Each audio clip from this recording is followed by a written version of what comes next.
मला मुलींना एक सांगायचं आहे, जर मुलगा निर्व्यसनी असेल, भले त्याच्याकडे संपत्ती कमी असू दे, इस्टेट काही नसू दे, तो जर कष्ट करून तुम्हाला म्हणजे आयुष्यभर साथ देणारा असेल, तर अशा मुलांना कधीच ठोकर मारू नका.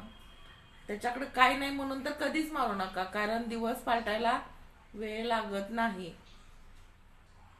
तो आज ना उद्या आपल्या आयुष्यात सगळं काही कमवेल, पण तुम्हाला असा जोडीदार मिळणार नाही. भरपूर इस्टेट आहे पण तो व्यसनी आहे, काय उपयोग आहे तुम्हाला?